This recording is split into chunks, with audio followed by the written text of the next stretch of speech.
High up on Trevan's North Ridge, Alison and Sari are closing in on the North Summit, but face a short down climb before they can make the final push.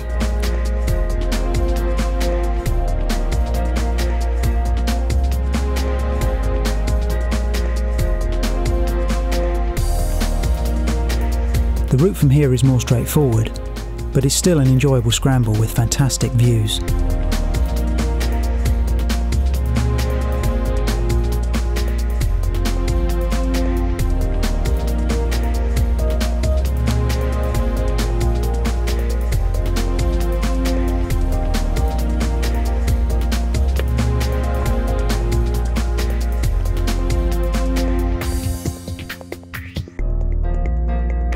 On the summit plateau, Trevan still makes you work for your prize.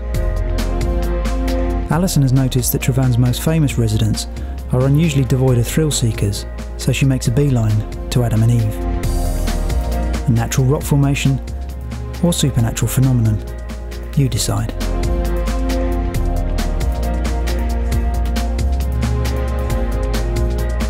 Or you can just soak up the views across Duigarn, the Gribbin Ridge and the Glidders. As the lunchtime entertainment begins, Alison and Sari seek a quieter spot to contemplate their route. Alison's curious to know what Sari made of it all. Like, my background is mainly rock climbing, like harder rock climbing, so this was just really interesting to move with rucksacks and alpine boots and get actually higher up in the mountains rather than just on a wall. Yeah, it's almost like having a little alpine ridge in the middle of Wales, isn't it? Yeah, it is. It is. Yeah, I like that. And I thought that some of the rock formations, the volcanic formations in the rock, was absolutely amazing. Yeah, it was very beautiful. So what have you thought of your week in Wales generally? Oh, it's been an amazing week. You don't get this kind of scenery, especially in London or southern England, and it's just amazing to see the big mountains and do long routes, and yeah, just in general be out here. Yeah. Back at Cloggy, the late afternoon sunshine entices our two climbers to linger, but there's a minibus to catch and an hour-and-a-half walk to get there.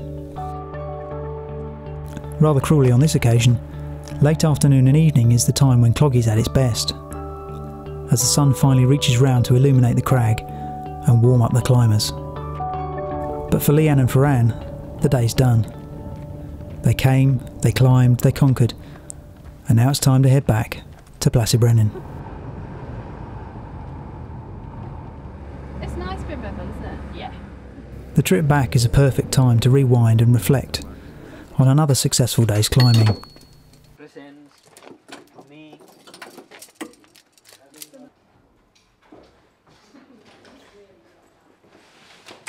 All the climbers are returning now, each with his or her own unique memories and tales to share. Some conscientiously sort out their racks. For most though, the lure of the restaurant is hard to resist.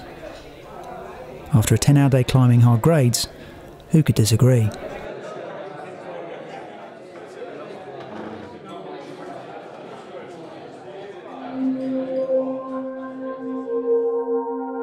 As night falls on Blasibrennan and the Snowdon Horseshoe obligingly goes picture postcard, there's a slideshow and talk to look forward to.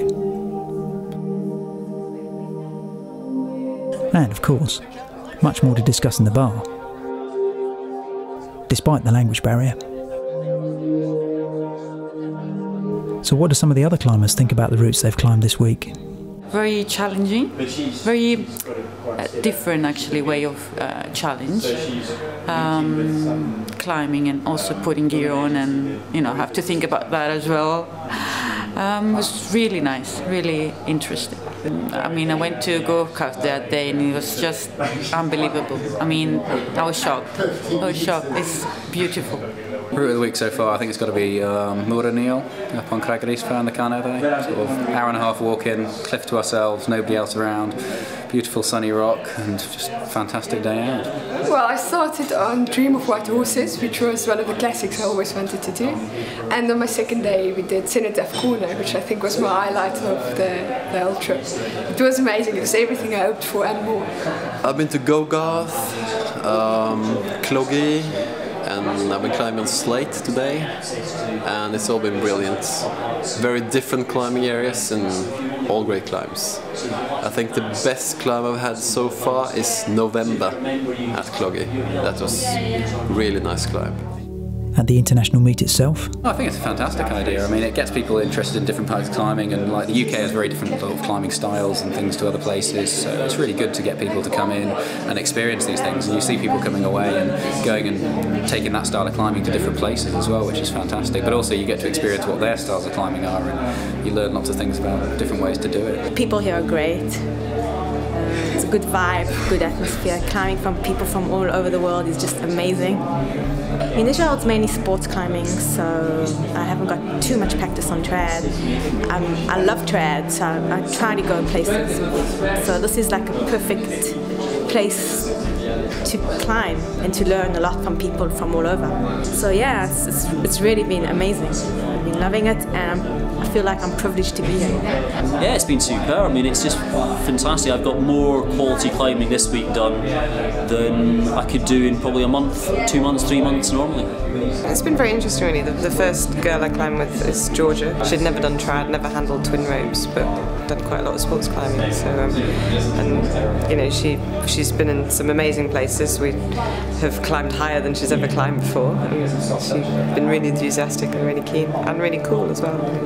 The places we've gone to, the routes we've climbed during the meet have been great. Fantastic climbing.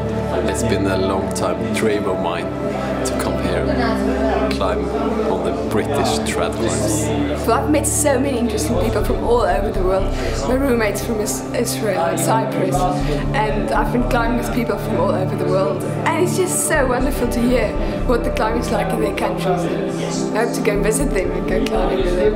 It's an amazing experience. I can't thank the BMC enough. It's changed my life. It's wonderful. It's just opened the world for all of us.